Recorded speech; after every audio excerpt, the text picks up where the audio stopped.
gannaaw bi ñu sant yàlla julli ci yonent bi alayhi salaatu wasalaam di ñaanal Cheikh Mamadou Mountakha mu yàgg fi loolu te wér di ko ñaanal la xalifa général des Baye Fall di ko ñaanal suñu jëwriñ sëriñ Amsa moom sëñ Ablaat ak sëñ Bassirou Thioro ba sëñ Abdourahim Fall mi nga xam ne mooy suñu kilifa man nag maa ngi tudd Modou Diop Diawbe ñu dénk ma lépp lu jëm ci wàllu kaaraange ci dëkk bu sell bi di Touba waaye prévention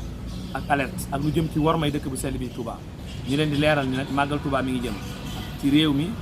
ak ci biir réew mi ak bitim réew ak waa Touba ñu ngi xamal waa Touba gi ñu dëkk ñu leen li sëñ Ablaat doon tere ci jëm lu tux naan sàcc ak dégg nga la comme jaay sa bopp ak dégg nga la comme yëpp yoo xam ni aju na ci lu mel noonu tëgg ak musique ak lu aju ci football ak jeu buñ la autorisé ak buñ la autorisé dañ koy gën di terewaat ndax joxaat nañ digal lu bees tàq pour ñu gën koo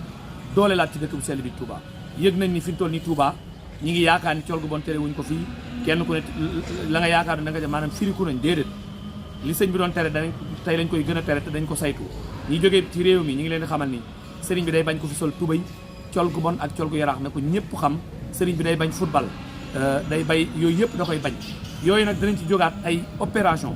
yéen ñi nga xam ne yéen ay parents yi nekk Touba képp ko xam ne jàppati nañ sa doom ci football danañ ko yóbbu commissariat wala ñu yóbbu ko gendarmerie bu ko defee danañ leen téye fayloo leen mais duñ ca yem la ñuy def mooy terrain buñ jàpp kenn ci football danañ fexe ba ñetti des ñëpp ñu jël seen i tur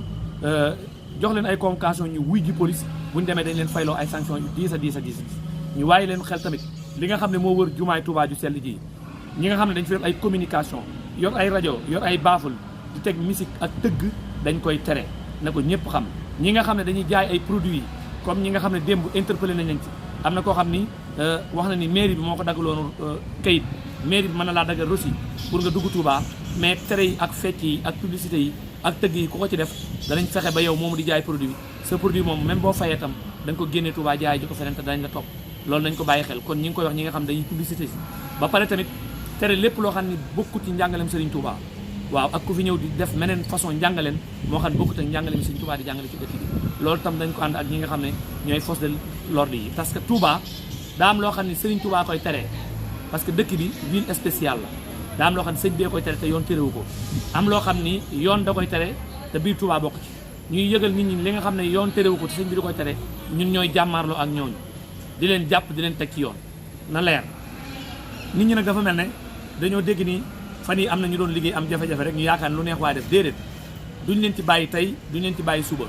dañ ci gën a engagé wu te dañ ko commencé moo xam ñiy football ci biir dëkk bi la moo xam ñi fi def naka sudu noonu la ci biir dëkk bi la moo xam yeneen secteurs yi nga xam ne secteur u agression la ak banditisme yëpp danañ ànd ak police ak gendarmerie dugg fa te la ca war yëpp danañ ko def ñi ngi leen di xamal ni danañ gën a dikkaat ci yéen ak communication bi bu leeral leen ñu xam ni daal képp kuy waaj di ñëw boo yaakaar ne da nga fi def si lu bon bay boo nga dëpp boo yaakaar ne mën nga fi def ay sol tubay sol pantalon sol lu la neex tey jigéen danañ dal ci sa kaw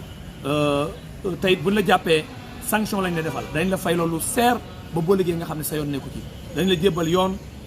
bu dee police la secteur am bu dee gendarmerie loolu nag mooy li nga xam ne mooy li nga